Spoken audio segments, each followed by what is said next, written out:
ও তাদের বিরুদ্ধে করা জামাত ও বিএনপির সংবাদ সম্মেলন সোশ্যাল মিডিয়ায় রীতিমতো ভাইরাল।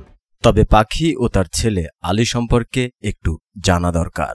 কুষ্টিয়া জেলার কুমারখালী উপজেলার পৌর শহর এলঙ্গি বড়মন্দিপাড়ার বাসিন্দা আসাদুজ্জামান খান সামাদ ওরফে পাখি ও আসাদুজ্জামান খান আলী সম্পর্কে তারা পিতা পুত্র।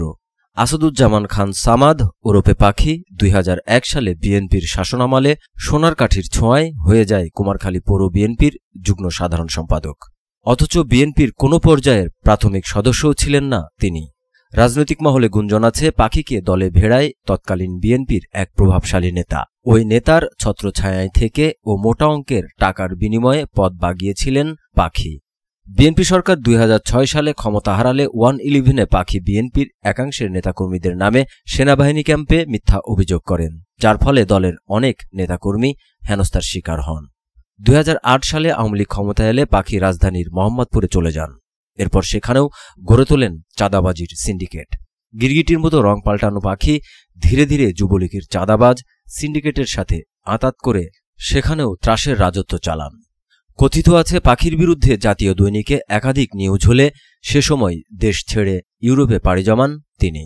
তবে ক্ষমতার পালাবদল হলেও আসাদুজ্জামান খান সামাদ ওরফে পাখি ক্ষমতার সাথে থাকতেই পছন্দ করেন।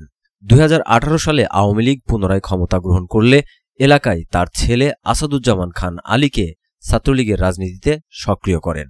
এরপর হঠাৎ করেই জুলাই বিপ্লবের গতিবিধি বুঝতে পেরে সাধারণ ছাত্রদের সাথে মিশে যান আলী। পরবর্তীতে বাগিয়ে নেন বৈষম্যবিরোধী ছাত্র আন্দোলনের কুমারখালী উপজেলার সদস্য সচিব পদ। আর এতেই পোয়া ১২ পিতাপুত্রের। অভিযোগ আছে আসাদুজ্জামান খান আলী সমন্বয়ক পরিচয়ে এলাকায় ক্যাডার বাহিনী গড়ে তুলে শুরু করেন চাঁদাবাজি, মামলা বাণিজ্য সহ নানা অপকর্ম। পিতাপুত্রের এই অপকর্মের বিরুদ্ধে ক্ষোভে ফুঁসে ওঠে এলাকাবাসী, যার পরিপ্রেক্ষিতে ২৫শে ফেব্রুয়ারি মঙ্গলবার দুপুরে পাখির বাড়িতে বিক্ষুব্ধ জনতা ভাঙচুর চালায়। পাখি ও তার ছেলের বিরুদ্ধে উপজেলা বিএনপি ও জামাত নেতারা যৌথভাবে সংবাদ সম্মেলন করেন। এ সময় তারা বলেন, আব্দুস সামাদ খান ওরফে পাখি আওয়ামী লীগের প্রোডাক্ট, তিনি কোনো বিএনপি নেতা নয়। অপরদিকে তার ছেলে আসাদুজ্জামান খান আলী কুমারখালী পৌর ছাত্রলীগের যুগ্ম সাধারণ সম্পাদক।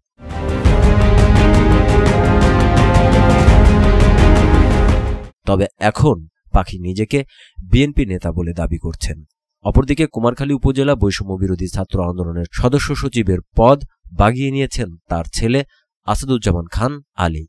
পাখি ও আলী পিতাপুত্র মিলে সাথে কিছু আওয়ামী লীগ ও ছাত্রলীগপন্থী ক্যাডার নিয়ে চাঁদাবাজি চালিয়ে যাচ্ছেন। হিন্দু সম্প্রদায়ের উপর বিভিন্ন রকম চাপ প্রয়োগ করে নীরব চাঁদাবাজি করে যাচ্ছেন তারা, এবং বিভিন্ন রাস্তাঘাটের কাজের ঠিকাদারদের কাছে চাঁদা দাবি করছেন তারা, যার ফলে অনেক কাজ পড়ে আছে। সংবাদ সম্মেলনে এমন নানা অভিযোগ তোলেন তারা।